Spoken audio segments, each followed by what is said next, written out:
야담 이야기.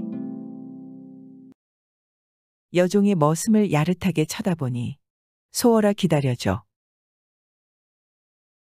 까마득히 먼 옛날 한 고을에 만석 부자가 살고 있었습니다. 부자네 고간마다에는 배곡미가 차고 넘쳤으며 두리뭉실한 뒤주마다에는 해묵은 곡식들이 썩어났고 오동장 속에는 철을 맞춰 갈아입을 능나금 주며 갖가지 비단옷들이 차곡차곡 쌓여 있고 문갑 속에는 여러 가지 진주가 들어 있었습니다. 부자네 집에는 땅이 있고 돈이 있고 세도가 커서 세상에 부러운 것이 없었습니다. 헌데 부자집 마누라가 40고개를 넘고 부자 영감이 50고개를 넘기도록 슬하에 일점 혈육이 없어 늘 근심 속에서 살았습니다. 부자는 자식을 보려고 마누라에게 약도 쓰고 점쟁이를 찾아 점도 쳐보고 산신령에게 빌기도 하고 500나은 보살 앞에서 손발이 닳도록 빌기도 했습니다. 결국엔 온갖 정성을 다한 탓이었는지 귀동자를 낳았습니다. 부자네 집은 날마다 명절이었습니다. 아들을 본 부자네 부부는 앉으면 그 애를 놓고 웃음으로 세월을 보냈고 서면 그 애를 내려다보며 좋아서 춤추며 세월을 보냈습니다. 세상 사람들이 제 자식이라 하면 제 입에 들어간 음식도 빼주는데 세상에 부러운 것이 따로 없이 흔전만전하게 사는 부자집이야 더 할 말이 있으랴. 부자네 집에서 그 아들을 키울 때 쥐면 부서질까 놓으면 날아날까 하며 고이고이 키웠습니다.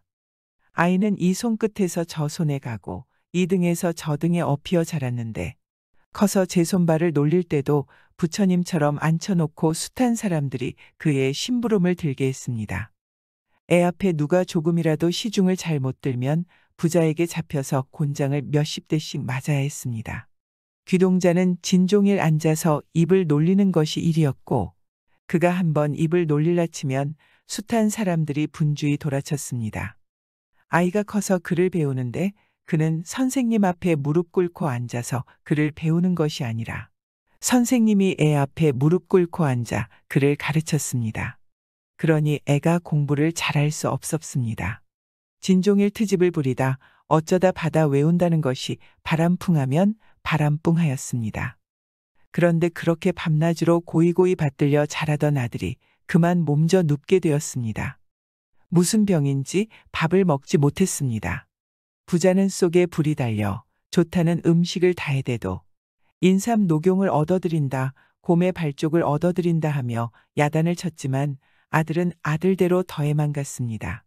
처음에는 그래도 고양이 목가심하듯 입질하던 것이 차차 날이 가니 물 한 모금도 마시지 못했습니다. 그러니 등이 후끈 달아난 것은 부자 내외습니다.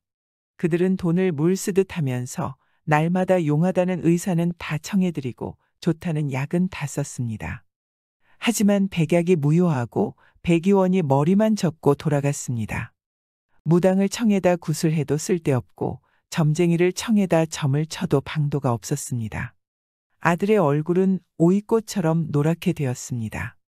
이렇게 가다간 돈 다 쓰고 사람까지 잃을 형편이었습니다. 이때 부자집 머슴으로 있던 박돌이가 부자를 찾아 말했습니다.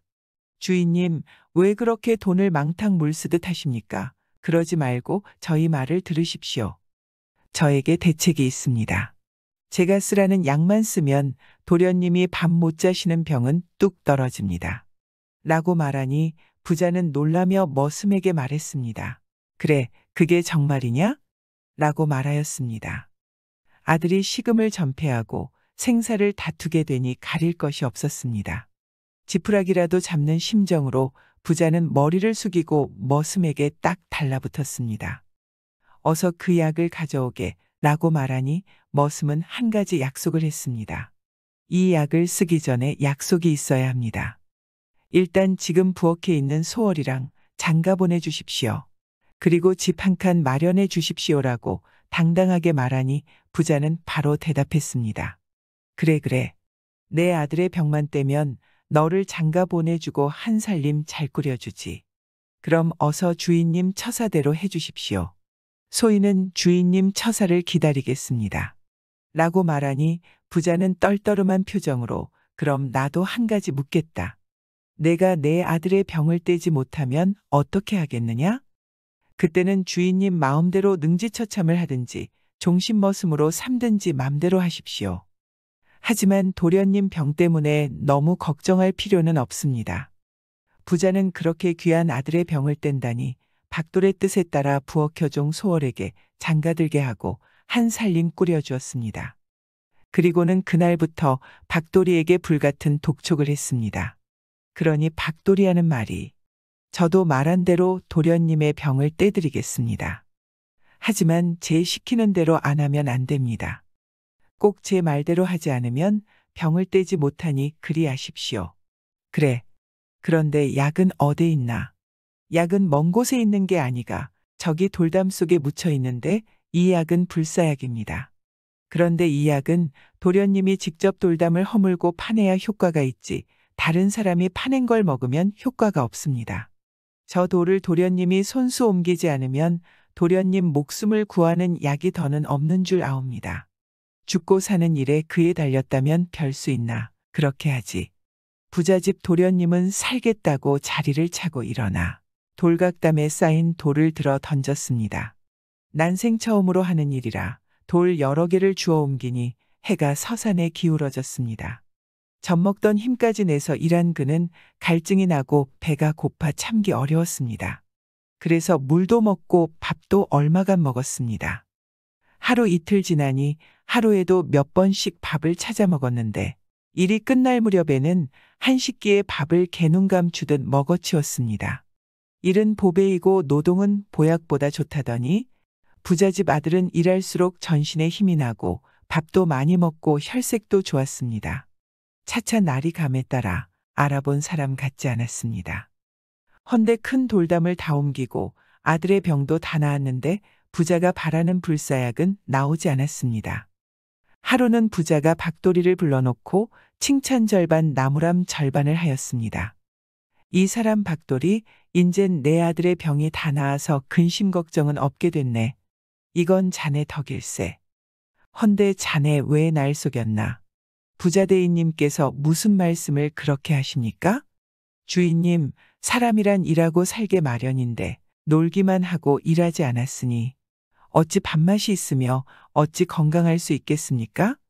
이래서 밥맛을 얻고 병이 떨어졌으니 이게 약이 아니고 뭡니까? 일은 보약보다 더 좋은 겁니다. 라고 호탕하게 대답하였습니다. 그러자 부자는 그런데 자넨 그 속에 불사약이 있다고 하지 않았나? 박돌이는 싱긋 웃으며 대답했습니다. 대인님, 보십시오. 불사약은 돌담을 드러낸 저 밭에 있습니다. 저 자리에 밭을 갈고 곡식을 심으면 곡식이 얼마나 잘 되겠습니까? 그러니 저 밭에서 해마다 불사약이 나오지요. 사람이 쌀을 먹지 않으면 죽게 되고 쌀을 먹으면 생명이 있게 됩니다. 그러니 쌀이 곧 불사약이 올시다. 자네, 그 말이 맞네. 일이 보약이고 쌀이지. 쌀이 불사약일세. 그 후 부자는 정신을 차렸는지 아들이 일하지 않으면 얘, 너 왜 요새 보약을 쓰지 않니? 하며 일을 시키고 밥을 잘 먹지 않으면 얘, 너 왜 그 좋은 불사약을 먹지 않느냐? 라며 밥을 먹였다고 합니다. 늦게 낳은 자식이야. 당연히 오기야 금이야 키울 수밖에 없겠죠. 하지만 모든 분들이 공감하시겠지만 당장에 이쁘다고 보물처럼 끼고 키우면 나중에 아이가 어른이 되었을 때 사회성이 떨어져 오히려 자식을 망치는 일이 될 것입니다. 가정교육이라는 것이 같이 더불어 살 수 있는 것을 가르치는 것이 중요하다고 생각합니다. 구독과 좋아요, 알람 설정은 사랑입니다.